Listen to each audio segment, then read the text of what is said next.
وہ احرام باندھے خانہ کعبہ کے صحن میں کھڑا تھا۔ خانہ کعبہ میں کوئی نہیں تھا، دور دور تک کسی وجود کا نشان نہیں تھا۔ رات کے پچھلے پہر آسمان پر چاند اور ستاروں کی روشنی نے صحن کے ماربل سے منعکس ہو کر وہاں کی ہر چیز کی ایک عجیب سی دودھیا روشنی میں نہلا دیا تھا۔ چاند اور ستاروں کے علاوہ وہاں اور کوئی روشنی نہیں تھی۔ خانہ کعبہ کے غلاف پر لکھی ہوئی آیات سیاہ غلاف پر عجیب طرح سے روشن تھی۔ ہر طرف گہرا سکوت تھا اور اس گہرے سکوت کو صرف ایک آواز توڑ رہی تھی، اس کی آواز، اس کی اپنی آواز۔ وہ مقام ملتزم کے پاس کھڑا تھا، اس کی نظریں خانہ کعبہ کے دروازے پر تھی اور وہ سر اٹھائے بلند آواز سے کہنے لگا، لبیک اللہم لبیک، لبیک لا شریک لک لبیک، ان الحمد والنعمت لک والملک لا شریک لک۔ میں حاضر ہوں میرے اللہ، میں حاضر ہوں تیرا کوئی شریک نہیں، میں حاضر ہوں۔ بے شک حمد و ثنا تیرے لیے ہے، نعمت تیری ہے، بادشاہی تیری ہے، کوئی تیرا شریک نہیں۔ پوری قوت سے گونجتی ہوئی اس کی آواز خانہ کعبہ کے سکوت کو توڑ رہی تھی، اس کی آواز خلا کی وسعتوں تک جا رہی تھی۔ لبیک اللہم لبیک، ننگے پاؤں، نیم برہنہ وہاں کھڑا وہ اپنی آواز پہچان رہا تھا۔ لبیک لا شریک لک لبیک، وہ صرف اس کی آواز تھی۔ ان الحمد والنعمت لک والملک، اس کی آنکھوں سے بہتے ہوئے آنسو اس کی تھوڑی سی نیچے اس کے پیروں کی انگلیوں پر گر رہے تھے۔ لا شریک لک، اس کے ہاتھ آسمان کی طرف اٹھائے ہوئے تھے۔ لبیک اللہم لبیک، اس نے خانہ کعبہ کے غلاف پر کندہ آیات کو یکدم بہت روشن دیکھا، اتنا روشن کہ وہ جگمگانے لگی تھی۔ آسمان پر ستاروں کی روشنی بھی اچانک بڑھ گئی تھی۔ وہ ان آیات کو دیکھ رہا تھا، مبہوت سحر زدہ کسی معمول کی طرح، زبان پر ایک ہی جملہ لیے۔ اس نے خانہ کعبہ کے دروازے کو بہت آہستہ کھلتے ہوئے دیکھا۔ لبیک اللہم لبیک، اس کی آواز اور بلند ہو گئی، ایک ورد کی طرح، ایک سانس، ایک لے۔ لبیک لا شریک لک لبیک، اس وقت پہلی بار اس نے اپنی آواز میں کسی اور آواز کو مدغم ہوتے محسوس کیا۔ ان الحمد والنعمت، اس کی آواز کی طرح وہ آواز بلند نہیں تھی، کسی سرگوشی کی طرح تھی، کسی گونج کی طرح، مگر وہ پہچان سکتا تھا وہ اس کی آواز کی گونج نہیں تھی، وہ کوئی اور آواز تھی۔ لک والملک، اس نے پہلی بار خانہ کعبہ میں اپنے علاوہ کسی اور کی موجودگی کو محسوس کیا۔ لا شریک لک، خانہ کعبہ کا دروازہ کھل رہا تھا۔ لبیک اللہم لبیک، وہ اس نسوانی آواز کو پہچانتا تھا۔ لبیک لا شریک لک، وہ اس کے ساتھ وہی الفاظ دہرا رہی تھی۔ لبیک ان الحمد والنعمت، آواز دائیں طرف نہیں تھی، بائیں طرف تھی۔ کہاں؟ اس کی پشت پر، چند قدم کے فاصلے پر۔ لک والملک لا شریک لک، اس نے جھک کر اپنے پاؤں پر گرنے والے آنسوؤں کو دیکھا، اس کے پاؤں بھیگ چکے تھے۔ اس نے سر اٹھا کر خانہ کعبہ کے دروازے کو دیکھا، دروازہ کھل چکا تھا، اندر روشنی تھی، دھندیا روشنی، اتنی روشنی کہ اس نے بے اختیار گھٹنے ٹیک دیے۔ وہ اب سجدہ کر رہا تھا، روشنی کم ہو رہی تھی، اس نے سجدے سے سر اٹھا لیا، روشنی اور کم ہو رہی تھی، وہ اٹھ کر کھڑا ہو گیا۔ خانہ کعبہ کا دروازہ بند ہو رہا تھا، روشنی اور کم ہوتی جا رہی تھی، اور تب اس نے ایک بار پھر سرگوشی کی صورت میں وہی نسوانی آواز سنی۔ اس بار اس نے مڑ کر دیکھا تھا۔ سالار کی آنکھ کھل گئی، وہ حرم شریف کے ایک برآمدے کے ستون سے سر ٹکائے ہوئے تھا۔ وہ کچھ دیر سستانے کے بعد وہاں بیٹھا تھا، مگر نیند نے عجیب انداز میں اس پر غلبہ پایا۔ وہ امامہ تھی، بے شک امامہ تھی، سفید احرام میں اس کے پیچھے کھڑی۔ اس نے اس کی صرف ایک جھلک دیکھی تھی، مگر ایک جھلک بھی اسے یقین دلانے کے لیے کافی تھی کہ وہ امامہ کے علاوہ کوئی اور نہیں تھی۔ خالی اس ذہنی کے عالم میں لوگوں کو ادھر سے ادھر جاتے دیکھ کر بے اختیار اس کا دل بھر آیا۔ 8 سال سے زیادہ عرصہ ہو گیا تھا اسے اس عورت کو دیکھے جسے اس نے آج وہاں حرم شریف میں خواب میں دیکھا تھا۔ کسی زخم کو پھر ادھیڑا گیا تھا۔ اس نے گلاسز اتار دیے اور دونوں ہاتھوں سے چہرے کو ڈھانپ لیا۔ آنکھوں سے ابلتے گرم پانی کو رگڑتے، آنکھوں کو مسلتے اسے خیال آیا، یہ حرم شریف تھا، یہاں اسے کسی سے آنسو چھپانے کی ضرورت نہیں تھی، یہاں سب آنسو بہانے کے لیے ہی آتے تھے۔ اس نے چہرے سے ہاتھ ہٹا لیے، اس پر رقت طاری ہو رہی تھی۔ وہ سر جھکائے بہت دیر وہاں بیٹھا روتا رہا، پھر اسے یاد آیا وہ ہر سال وہاں عمرہ کرنے کے لیے آیا کرتا تھا، وہ امامہ ہاشم کی طرف سے بھی عمرہ کیا کرتا تھا، وہ اس کی عافیت اور لمبی زندگی کے لیے بھی دعا مانگا کرتا تھا، وہ امامہ ہاشم کو ہر پریشانی سے محفوظ رکھنے کے لیے بھی دعا مانگا کرتا تھا۔ اس نے وہاں حرم شریف میں اتنے سالوں میں اپنے اور امامہ کے لیے ہر دعا مانگ چھوڑی تھی، جہاں بھر کی دعائیں، مگر اس نے وہاں حرم شریف میں کبھی امامہ کو اپنے لیے نہیں مانگا تھا۔ عجیب بات تھی، مگر اس نے وہاں کبھی امامہ کے حصول کے لیے دعا نہیں کی تھی۔ اس کے آنسو یکدم تھم گئے، وہ اپنی جگہ سے اٹھ کر کھڑا ہو گیا۔ وضو کے بعد اس نے عمرے کے لیے احرام باندھا۔ کعبہ کا طواف کرتے ہوئے اس بار اتفاقاً اسے مقام ملتزم کے پاس جگہ مل گئی، وہاں جہاں اس نے اپنے آپ کو خواب میں کھڑے دیکھا تھا۔ اپنے ہاتھ اوپر اٹھاتے ہوئے اس نے دعا کرنا شروع کی۔ یہاں کھڑے ہو کر تجھ سے انبیاء دعا مانگا کرتے تھے، ان کی دعاؤں میں اور میری دعا میں بہت فرق ہے۔ وہ گڑ گڑا رہا تھا، میں نبی ہوتا تو نبیوں جیسی دعا کرتا، مگر میں تو عام بشر ہوں اور گناہ گار بشر۔ میری خواہشات، میری آرزو سب عام ہیں۔ یہاں کھڑے ہو کر کبھی کوئی کسی عورت کے لیے نہیں رویا ہوگا۔ میری ذلت اور پستی کی اس سے زیادہ انتہا کیا ہوگی کہ میں یہاں کھڑا، حرم پاک میں کھڑا ایک عورت کے لیے گڑ گڑا رہا ہوں، مگر مجھے نہ اپنے دل پر اختیار ہے نہ اپنے آنسوؤں پر۔ یہ میں نہیں تھا جس نے اس عورت کو اپنے دل میں جگہ دی، یہ تو نے کیا۔ کیوں میرے دل میں اس عورت کے لیے اتنی محبت ڈال دی کہ میں تیرے سامنے کھڑا بھی اس کو یاد کر رہا ہوں؟ کیوں مجھے اس قدر بے بس کر دیا کہ مجھے اپنے وجود پر بھی اختیار نہیں رہا؟ میں وہ بشر ہوں جسے تو نے ان تمام کمزوریوں کے ساتھ بنایا۔ میں وہ بشر ہوں جسے تیرے سوا کوئی راستہ دکھانے والا نہیں، اور وہ عورت، وہ میری زندگی کے ہر راستے پر کھڑی ہے، مجھے کہیں جانے کہیں پہنچنے نہیں دے رہی۔ یا تو اس کی محبت کو اس طرح میرے دل سے نکال دے کہ مجھے کبھی اس کا خیال تک نہ آئے، یا پھر مجھے اسے دے دے۔ وہ نہیں ملے گی تو میں ساری زندگی اس کے لیے ہی روتا رہوں گا۔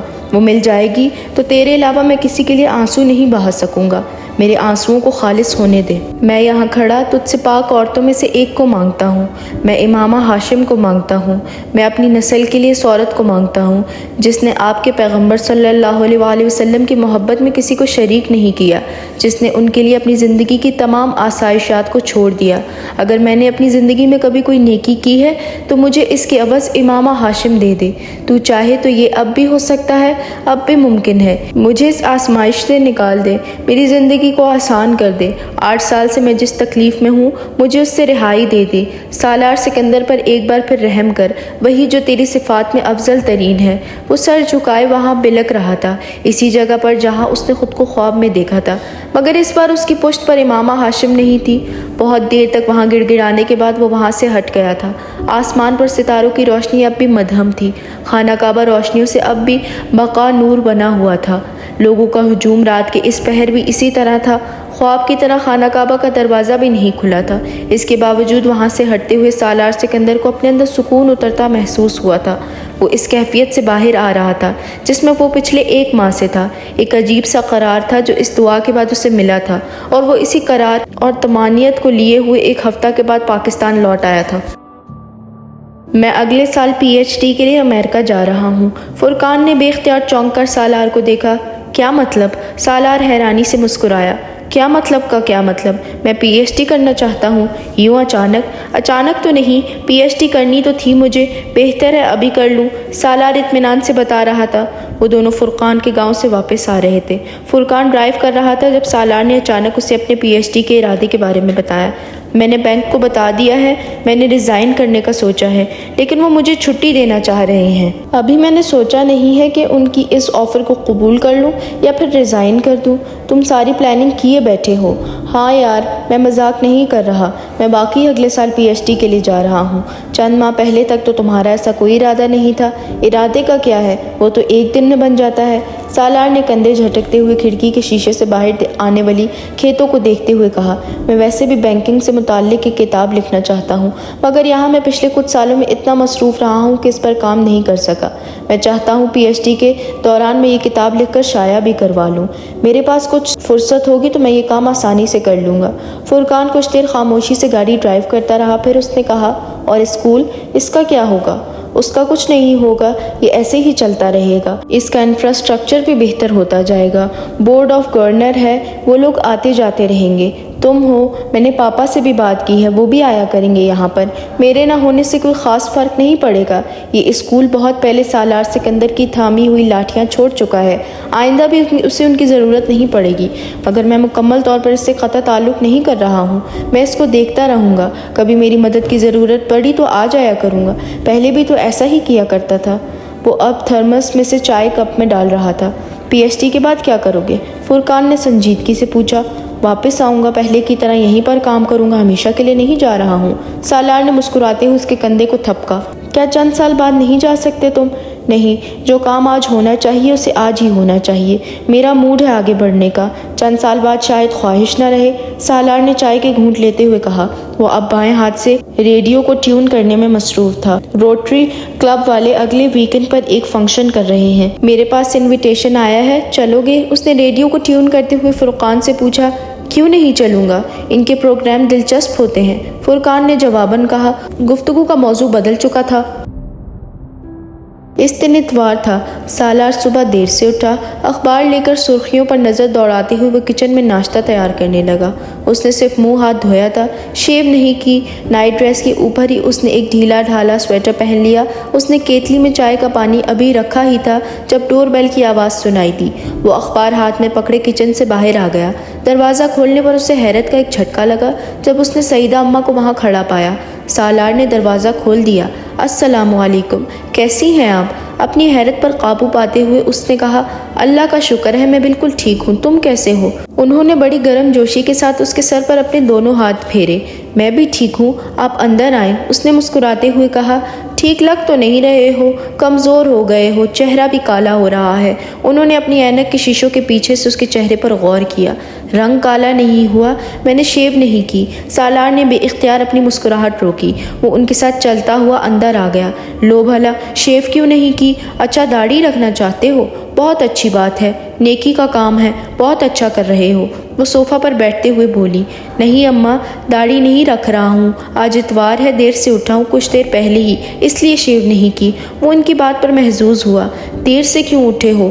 بیٹا دیر سے نہ اٹھا کرو، صبح جلدی اٹھ کر فجر کی نماز پڑھا کرو، چہرے پر رونق آتی ہے، اس لیے تو تمہارا چہرہ مرجھایا ہوا ہے۔ صبح نماز پڑھ کر بندہ قرآن پڑھے تو پھر سیر کو چلا جائے، صحت بھی ٹھیک رہتی ہے اور اللہ بھی خوش ہوتا ہے۔ سالار نے گہرا سانس لیا۔ میں نماز پڑھ کر سویا تھا، صرف اتوار والے دن ہی دیر تک سوتا ہوں، ورنہ روز صبح وہی کام ہوتا ہے جو آپ کہہ رہی ہیں۔ وہ اس کی وضاحت پر بے حد خوش نظر آنے لگی۔ بہت اچھی بات ہے، اس لیے تو تمہارا چہرہ چمک رہا ہے، رونق نظر آ رہی ہے۔ انہوں نے اپنے بیان میں ایک بار پھر تبدیلی کی۔ آپ کیا لیں گی؟ وہ اپنے چہرے پر کوئی تبصرہ نہیں سننا چاہتا تھا، اس لیے اس نے موضوع بدلا۔ ناشتہ کریں گی؟ نہیں، میں ناشتہ کر کے آئی ہوں، صبح 6-7 بجے میں ناشتہ کر لیتی ہوں، 11-11:30 تو میں دوپہر کا کھانا بھی کھا لیتی ہوں۔ انہوں نے اپنے معمولات سے آگاہ کیا۔ تو پھر دوپہر کا کھانا کھا لیں، 10:30 تو ہو رہے ہیں۔ نہیں، ابھی تو مجھے بھوک ہی نہیں ہے، تم میرے پاس آ کر بیٹھو، میں آتا ہوں ابھی۔ وہ ان کے انکار کے باوجود کچن میں آ گیا۔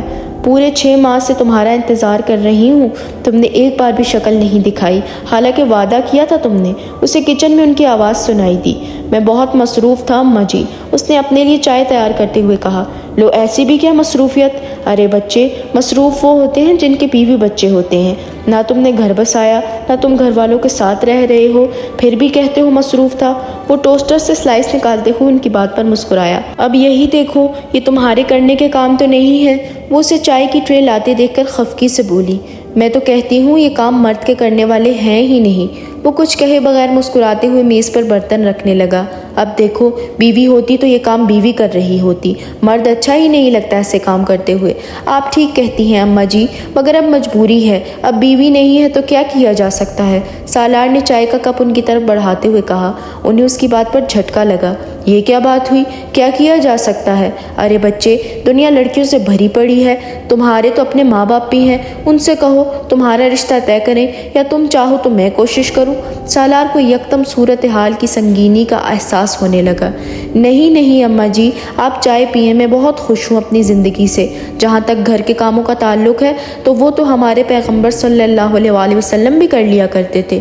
لو، اب تم کہاں سے کہاں پہنچ گئے، میں تو تمہاری بات کر رہی ہوں۔ وہ کچھ گڑبڑا گئیں۔ آپ یہ بسکٹ لیں اور کیک بھی۔ سالار نے موضوع بدلنے کی کوشش کی۔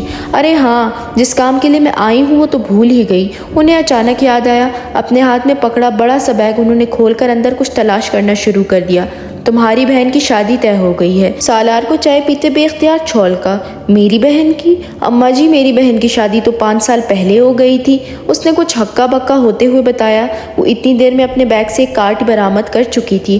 ارے میں اپنی بیٹی کی بات کر رہی تھی، آمنہ کی، تمہاری بہن ہی ہوئی نا۔ انہوں نے اس کے جملے پر بڑے افسوس کے عالم میں اسے دیکھتے ہوئے کارڈ تھمایا۔ سالار کو بھی اختیار ہنسی آئی۔ کل تک وہ اسے اس کی بیوی بنانے کی کوشش میں لگی ہوئی تھی اور اب یکدم بہن بنا دیا۔ مگر اس کے باوجود سالار کو بے تحاشا اطمینان محسوس ہوا۔ کم از کم اب اسے ان سے یا ان کی بیٹی سے کوئی خطرہ نہیں رہا تھا۔ بہت مسرور سا ہو کر اس نے کارڈ پکڑ لیا۔ بہت مبارک ہو، کب ہو رہی ہے شادی؟ اس نے کارڈ کھولتے ہوئے کہا۔ اگلے ہفتے۔ چلیں اماں جی، آپ کی فکر تو ختم ہو گئی۔ سالار نے میری کے بجائے آپ کی کا لفظ استعمال کیا۔ ہاں اللہ کا شکر ہے، بہت اچھی جگہ رشتہ ہو گیا، میری ذمہ داری ختم ہو جائے گی، پھر میں بھی اپنے بیٹوں کے ساتھ انگلینڈ چلی جاؤں گی۔ سالار نے کارڈ پر ایک سرسری سی نظر دوڑائی۔ یہ کارڈ تمہیں دینے خاص طور پر آئی ہوں، اس بار کوئی بہانہ نہیں سنوں گی، تمہیں شادی پر آنا ہے، بھائی بن کر رخصت کرنا ہے بہن کو۔ سالار نے اپنی مسکراہٹ ضبط کرتے ہوئے چائے کا کپ لیا۔ آپ فکر نہ کریں، میں ضرور آؤں گا۔ وہ کپ نیچے رکھ کر سلائس پر مکھن لگانے لگا۔ یہ فرقان کا کارڈ بھی لے کر آئی ہوں میں، اس کو بھی دینے جانا ہے۔ انہیں اب فرقان کی یاد ستانے لگی۔ فرقان کو تو آج بھابھی کے ساتھ اپنے سسرال جانا تھا، اب تک تو نکل چکا ہوگا، آپ مجھے دے دیں، میں اسے دے دوں گا۔ سالار نے کہا۔ تم اگر بھول گئے تو؟ وہ مطمئن نہیں ہوئی۔ میں نہیں بھولوں گا۔ اچھا میں فون پر اس سے آپ کی بات کروا دیتا ہوں۔ وہ یکدم خوش ہوئی۔ ہاں یہ ٹھیک ہے، تم فون پر اس سے میری بات کروا دو۔ سالار اٹھ کر فون اسی میز پر لے آیا۔ فرقان کا موبائل نمبر ڈائل کر کے اس نے اسپیکر آن کر دیا اور خود ناشتہ کرنے لگا۔ فرقان، سعیدہ اماں آئی ہوئی ہیں میرے پاس۔ فرقان کا کال ریسیو کرنے پر اس نے بتایا۔ ان سے بات کرو۔ وہ خاموش ہو گیا۔ اب فرقان اور سعیدہ اماں کے درمیان گفتگو ہو رہی تھی۔ 10 منٹ بعد جب یہ گفتگو ختم ہوئی تو سالار ناشتہ ختم کر چکا تھا۔ برتن کچن میں رکھتے ہوئے اسے خیال آیا، آئی کس کے ساتھ تھی آپ؟ وہ باہر نکل آیا۔ اپنے بیٹے کے ساتھ، سعیدہ اماں نے اطمینان سے کہا۔ اچھا بیٹا آ گیا آپ کا، چھوٹا والا یا بڑا والا؟ سالار نے دلچسپی لی۔ میں ساتھ والوں کے راشد کی بات کر رہی ہوں۔ سعیدہ اماں نے بے اختیار برا مانا۔ سالار نے ایک گہرا سانس لیا۔ اسے اندازہ ہو گیا تھا کہ سعیدہ اماں کے لیے ہر لڑکا اپنا بیٹا اور ہر لڑکی اپنی بیٹی تھی۔ وہ بڑے آرام سے رشتے گھڑ لیتی تھی۔ تو وہ کہاں ہے؟ سالار نے پوچھا۔ وہ چلا گیا، موٹر سائیکل پر آئی ہوں، اس کے ساتھ آندھی کی رفتار سے چلائی ہے اس نے۔ 9 بجے بیٹھی ہوں، پورے 10:30 بجے تک پہنچا دیا اس نے۔ میری ایک نہیں سنی اس نے، سارا راستہ بار بار یہی کہتا رہا، آہستہ چلا رہا ہوں۔ یہاں اتارتے وقت کہنے لگا، آپ کے ساتھ موٹر سائیکل پر میرا آخری سفر تھا، دوبارہ کہیں جانا ہوا تو پیدل لے کر جاؤں گا آپ کو۔ سالار کو ہنسی آئی۔ آدھ گھنٹہ میں طے ہونے والا راستے کو 1.5 گھنٹے میں طے کرنے والے کی جھنجھلاہٹ کا وہ اندازہ کر سکتا تھا۔ بوڑھوں کے ساتھ وقت گزارنا خاصا مشکل کام تھا، یہ وہ سعیدہ اماں کے ساتھ ہونے والی پہلی ملاقات میں ہی جان چکا تھا۔ تو واپس کیسے جائیں گی؟ راشد لینے آئے گا آپ کو؟ ہاں اس نے کہا تو ہے کہ میچ ختم ہونے کے بعد آپ کو لے جاؤں گا، اب دیکھو کب آتا ہے۔ وہ اسے ایک بار پھر اپنی بیٹی اور اس کے ہونے والے سسرال کے بارے میں اطلاعات پہنچانے لگی۔ وہ مسکراتے ہوئے بڑی فرما برداری سے سنتا رہا۔ اس قسم کی معلومات میں اسے کیا دلچسپی ہو سکتی تھی؟ مگر سعیدہ اماں اب اس کے ساتھ بینکنگ کے بارے میں تو گفتگو نہیں کر سکتی تھی۔ ان کی باتیں رتی بھر بھی اس کی سمجھ میں نہیں آ رہی تھی، مگر وہ یوں ظاہر کرتا رہا جیسے وہ ہر بات سمجھ رہا ہے۔ دوپہر کا کھانا اس نے ان کے ساتھ ہی کھایا۔ اس نے ان کے سامنے فریزر سے کچھ نکال کر گرم کرنے کی کوشش نہیں کی۔ وہ ایک بار پھر شادی کے فوائد اور ضرورت پر لیکچر نہیں سننا چاہتا تھا۔ اس نے ایک ریسٹورنٹ فون کر کے لنچ کا آرڈر دیا۔ 1 گھنٹے کے بعد کھانا آ گیا۔ کھانے کے وقت تک راشد نہیں آیا تو سالار نے ان کی تشویش کو کم کرنے کے لیے کہا، میں گاڑی پر چھوڑ آتا ہوں آپ کو۔ وہ فوراً تیار ہو گئی۔ ہاں یہ ٹھیک ہے، اس طرح تم میرا گھر بھی دیکھ لو گے۔ اماں جی میں آپ کا گھر جانتا ہوں، سالار نے کار کی چابی تلاش کرتے ہوئے یاد دلایا۔ آدھ گھنٹے کے بعد وہ اس گلی میں تھا جہاں سعیدہ اماں کا گھر تھا۔ وہ گاڑی سے اتر کر انہیں اندر گلی میں دروازے تک چھوڑ آیا۔ انہوں نے اسے اندر آنے کی دعوت دی جسے اس نے شکریہ کے ساتھ رد کر دیا۔ آج نہیں، آج بہت کام ہے، وہ اپنی بات کہہ کر پچھتایا۔ بچے اسی لیے کہتی ہوں شادی کر لو، بیوی ہوگی تو سارے کام دیکھے گی، تم کہیں آ جا سکو گے۔ اب یہ کوئی زندگی ہے کہ چھٹی کے دن بھی گھر کے کام لے کر بیٹھے رہو گے؟ انہوں نے افسوس بھری نظروں سے اسے دیکھا۔ جی آپ ٹھیک کہہ رہی ہیں، اب میں جاؤں؟ اس نے کمال فرما برداری کا مظاہرہ کرتے ہوئے ان کی ہاں میں ہاں ملائی۔ ہاں ٹھیک ہے جاؤ، مگر یاد رکھنا شادی پر ضرور آنا۔ فرقان سے بھی ایک بار پھر کہہ دینا کہ وہ بھی آئے اور اس کارڈ کو ضرور پہنچا دینا۔ سالار نے ان کے دروازے پر لگی ہوئی ڈور بیل دوبارہ بجائی اور خدا حافظ کہتے ہوئے پلٹا۔ اپنے پیچھے اس نے دروازہ کھلنے کی آواز سنی۔ سعیدہ اماں اب اپنی بیٹی سے کچھ کہہ رہی تھی۔ پھر کیا پروگرام ہے، چلو گے؟ فرقان نے اگلے دن شام کو اس سے کارڈ لیتے ہوئے کہا۔ نہیں، میں تو اس ویکینڈ پر کراچی جا رہا ہوں، آئی بھی ہے کہ ایک سیمینار کے لیے۔ اتوار کو میری واپسی ہوگی، میں تو آ کر بس سوؤں گا، نتھنگ ایلس۔ تم چلے جانا، میں لفافہ دے دوں گا، وہ تم میری طرف سے معذرت کرتے ہوئے دے دینا۔ سالار نے کہا۔ کتنے افسوس کی بات ہے سالار، وہ خود کارڈ دے کر گئی ہیں، اتنی محبت سے بلایا ہے۔ فرقان نے کہا، جانتا ہوں، لیکن میں ادھر جا کر وقت ضائع نہیں کر سکتا۔ ہم بس تھوڑی دیر بیٹھیں گے اور پھر آ جائیں گے۔ فرقان، میری واپسی کنفرم نہیں ہے، ہو سکتا ہے میں اتوار کو آ ہی نہ سکوں یا اتوار کی رات کو آؤں۔ بے حد فضول آدمی ہو تم۔ وہ بڑی مایوس ہوں گی۔ کچھ نہیں ہوگا، میرے نہ ہونے سے ان کی بیٹی کی شادی تو نہیں رک جائے گی۔ ہو سکتا ہے انہیں پہلے ہی میرے نہ آنے کا اندازہ ہو، اور ویسے بھی فرقان، تم اور میں کوئی اتنے اہم مہمان نہیں ہیں، سالار نے لاپرواہی سے کہا۔ بہرحال میں اور میری بیوی تو جائیں گے، چاہے ہم کم اہم مہمان ہی کیوں نہ ہوں، فرقان نے ناراضگی سے کہا۔ میں نے کب روکا ہے، ضرور جاؤ، تمہیں جانا بھی چاہیے۔ سعیدہ اماں کے ساتھ تمہاری مجھ سے زیادہ بے تکلفی اور دوستی ہے، سالار نے کہا۔ مگر سعیدہ اماں کو میرے بجائے تمہارا زیادہ خیال رہتا ہے، فرقان نے جتایا۔ وہ مروت ہوتی ہیں، سالار نے اس کی بات کو سنجیدگی سے لیے بغیر کہا۔ جو بھی ہوتا ہے، بہرحال تمہارا خیال تو ہوتا ہے انہیں۔ چلو اور کچھ نہیں تو ڈاکٹر صاحب تلی کے عزیزہ سمجھ کر ہی ان کے ہاں چلے جاؤ۔ فرقان نے ایک اور حربہ آزمایا۔ ڈاکٹر صاحب تو خود یہاں نہیں ہے، وہ تو خود شادی میں شرکت نہیں کر رہے، اور اگر وہ یہاں ہوتے تو کم از کم مجھے تمہاری طرح مجبور نہیں کرتے۔ اچھا، میں بھی نہیں کرتا تمہیں مجبور، نہیں جانا چاہتے تو مت جاؤ، فرقان نے کہا۔ سالار ایک بار پھر اپنے لیپ ٹاپ کے ساتھ مصروف ہو چکا تھا۔ وہ ایک سرسبز و وسیع سبزہ زار تھا جہاں وہ دونوں موجود تھے۔ وسیع کھلے سبزہ زار میں درخت تھے، مگر زیادہ بلند نہیں۔ خوبصورت پھولدار جھاڑیاں تھیں، چاروں طرف خاموشی تھی۔ وہ دونوں کسی درخت کے سائے میں بیٹھے کے بجائے ایک پھولدار جھاڑی کے قریب کھلی دھوپ میں بیٹھے تھے۔ امامہ اپنے گھٹنوں کے گرد بازو لپیٹے ہوئے بیٹھی تھی، اور وہ گھاس پر چت لیٹا ہوا تھا۔ اس کی آنکھیں بند تھیں، ان دونوں کے جوتے کچھ فاصلے پر پڑے ہوئے تھے۔ امامہ نے اس بار خوبصورت سفید چادر اوڑھی ہوئی تھی۔ ان دونوں کے درمیان گفتگو ہو رہی تھی۔ امامہ اس سے کچھ کہتے ہوئے دور کسی چیز کو دیکھ رہی تھی۔ اس نے لیٹے لیٹے اس کی چادر کے ایک پلو سے اپنے چہرے کو ڈھانپ لیا، یوں جیسے دھوپ کی شعاؤں سے آنکھوں کو بچانا چاہتا ہو۔ اس کی چادر نے اسے عجیب سا سکون اور سرشاری دی تھی۔ امامہ نے چادر کے سرے کو اس کے چہرے سے ہٹانے یا کھینچنے کی کوشش نہیں کی۔ دھوپ اس کے جسم کو تراوٹ بخش رہی تھی۔ آنکھیں بند کیے وہ اپنے چہرے پر موجود چادر کے لمس کو محسوس کر رہا تھا۔ اس پر غنودگی طاری ہو رہی تھی، وہ نیند اسے اپنی گرفت میں لے رہی تھی۔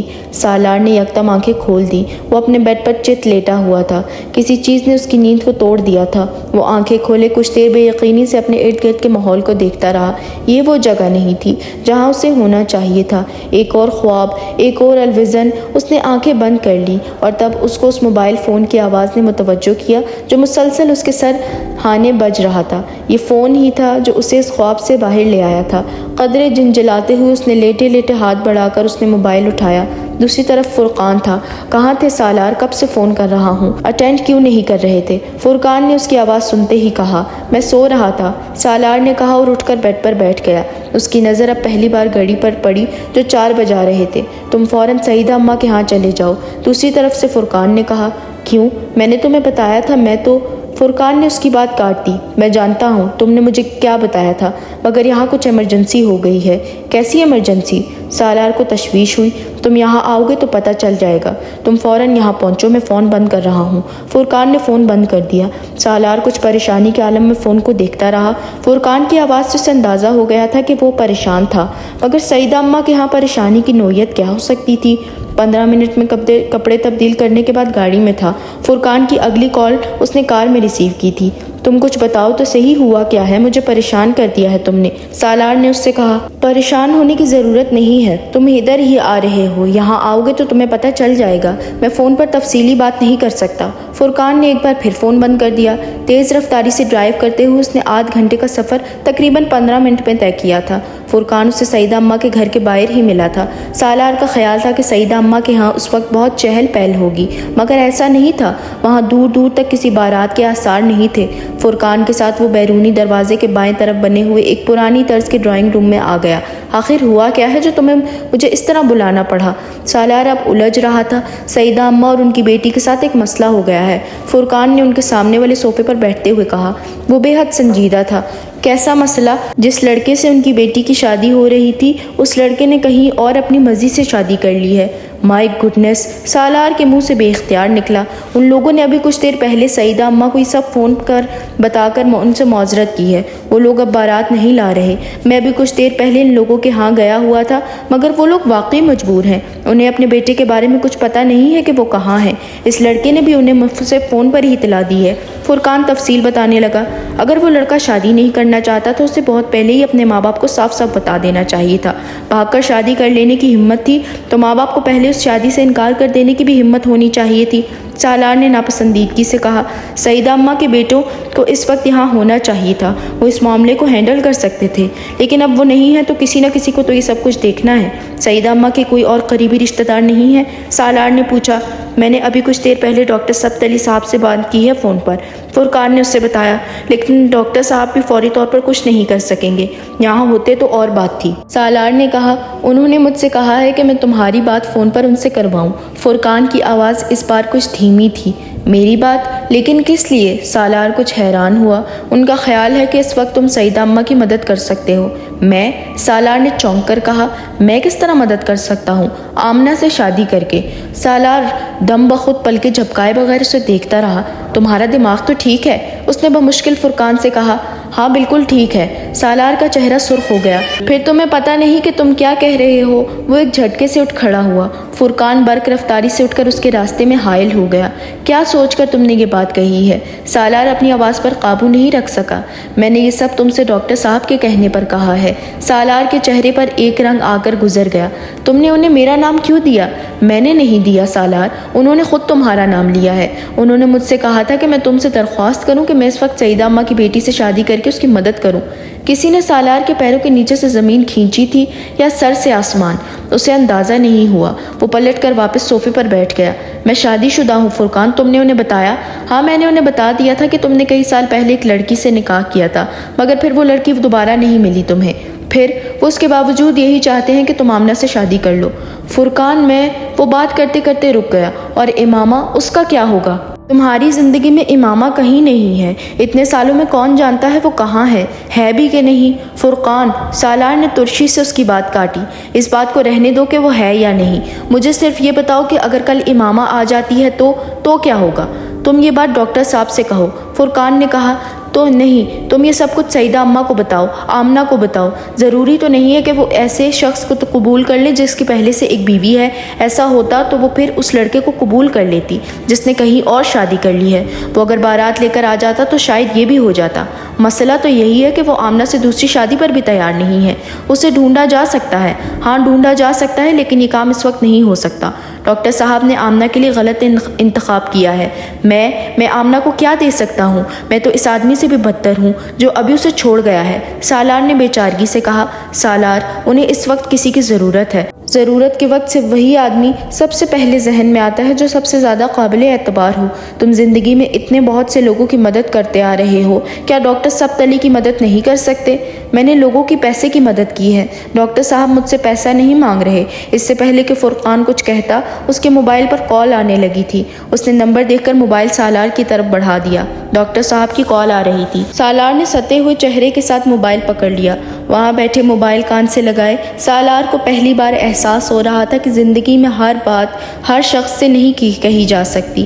وہ جو کچھ فرقان سے کہہ سکتا تھا وہ ان سے اونچی آواز میں بات نہیں کر سکتا تھا، انہیں دلائل دے سکتا تھا، نہ بہانے بنا سکتا تھا۔ انہوں نے مخصوص نرم لہجے میں اس سے درخواست کی تھی، اگر آپ اپنے والدین سے اجازت لے سکیں تو آمنہ سے شادی کر لیں، وہ میری بیٹی جیسی ہے۔ اب سمجھے، میں اپنی بیٹی کے لیے آپ سے درخواست کر رہا ہوں، آپ کو تکلیف دے رہا ہوں، لیکن میں ایسا کرنے کے لیے مجبور ہوں۔ آپ جیسا چاہیں گے میں ویسا ہی کروں گا۔ اس نے مدھم آواز میں ان سے کہا۔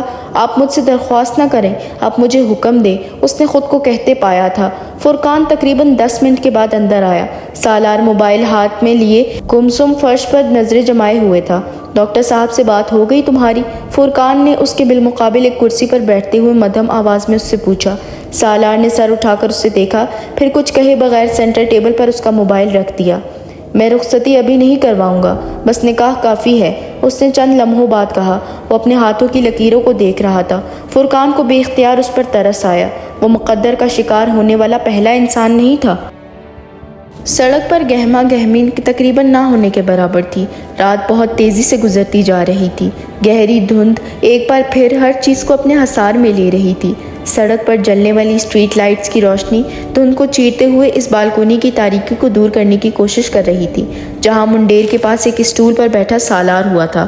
منڈیر پر اس کے سامنے کافی کا ایک مگ پڑا ہوا تھا جس میں سے اٹھنے والی گرم بھاپ دھند کے پس منظر میں عجیب سی شکلیں بنانے میں مصروف تھی، اور وہ سینے پر دونوں ہاتھ لپیٹے یک ٹک نیچے سنسان سڑک کو دیکھ رہا تھا جو دھند کے اس غلاف میں بہت عجیب نظر آ رہی تھی۔ رات کے 10 بج رہے تھے اور وہ چند منٹ پہلے ہی گھر پہنچا تھا۔ سعیدہ اماں کے گھر نکاح کے بعد وہ وہاں رکا نہیں تھا، اسے وہاں عجیب سی وحشت ہو رہی تھی۔ وہ گاڑی لے کر بے مقصد شام سے رات تک سڑکوں پر پھرتا رہا۔ اس کا موبائل آف تھا، وہ بیرونی دنیا سے اس وقت کوئی رابطہ نہیں کرنا چاہتا تھا۔ موبائل آن ہوتا تو فرقان اس سے رابطہ کرتا، بہت سی وضاحتیں دینے کی کوشش کرتا، یا ڈاکٹر سبت علی صاحب اس سے رابطہ کرتے، اس کا شکریہ ادا کرتے۔ وہ یہ دونوں چیزیں نہیں چاہتا تھا، وہ اس وقت مکمل خاموشی چاہتا تھا۔ اٹھتی ہوئی بھاپ کو دیکھتے ہوئے اس نے ایک بار پھر چند گھنٹے پہلے کے واقعات کے بارے میں سوچا۔ سب کچھ ایک خواب کی طرح لگ رہا تھا، کاش خواب ہی ہوتا۔ اسے وہاں بیٹھے کئی ماہ پہلے حرم پاک میں مانگی جانے والی دعا یاد آئی۔ تو کیا اسے میری زندگی سے نکال دینے کا فیصلہ ہوا ہے؟ اس نے تکلیف سے سوچا۔ تو پھر یہ اذیت بھی تو ختم ہونی چاہیے۔ میں نے اس اذیت سے رہائی بھی تو مانگی تھی، میں نے اس کی یادوں سے فرار بھی تو چاہا تھا۔ اس نے منڈیر پر رکھا گرم کافی کا کپ اپنے سرد ہاتھوں میں تھام لیا۔ تو امامہ ہاشم بالآخر تم میری زندگی سے ہمیشہ کے لیے نکل گئیں۔ اس نے کافی کی تلخی اپنے اندر اتاری۔ اور اب کیا میں پچھتاؤں کہ کاش میں کبھی سعیدہ اماں کو سڑک پر نہ دیکھتا، یا میں ان کو لفٹ نہ دیتا، ان کا گھر مل جاتا اور میں انہیں وہاں ڈراپ کر کے آ جاتا، ان کو اپنے گھر نہ لاتا، نہ روابط بڑھتے، نہ وہ اس شادی پر مجھے بلاتی، یا پھر کاش میں آج کراچی میں ہی نہ ہوتا، یہاں ہوتا ہی نہیں، یا میں موبائل آف کر کے سوتا، فون کا ریسیور رکھ دیتا، فرقان کی کال ریسیو ہی نہ کرتا، یا پھر کاش میں ڈاکٹر سبت علی کو نہ جانتا ہوتا کہ ان کے کہنے پر مجھے مجبور نہیں ہونا پڑتا، یا شاید مجھے یہ تسلیم کر لینا چاہیے کہ امامہ میرے لیے نہیں ہے۔ اس نے کافی کا مگ دوبارہ منڈیر پر رکھ دیا۔ اس نے دونوں ہاتھ اپنے چہرے پر پھیرے، پھر جیسے کوئی خیال آنے پر اپنا والیٹ نکال لیا۔ والیٹ کی ایک جیب سے اس نے ایک طے شدہ کاغذ نکال کر کھول لیا۔ ڈیئر انکل سکندر، مجھے آپ کے بیٹے کی موت پر بہت افسوس ہوا۔ چند سال پہلے میری وجہ سے آپ کو بہت تکلیف اٹھانی پڑی، میں آپ کے لیے معذرت خواہ ہوں۔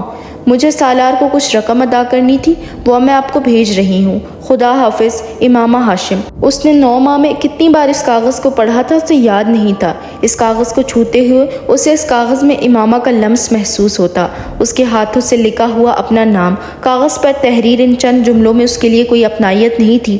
وہ یہ بھی جانتا تھا کہ امامہ کو اس کی موت کی خبر پر کوئی افسوس نہیں ہوا ہوگا۔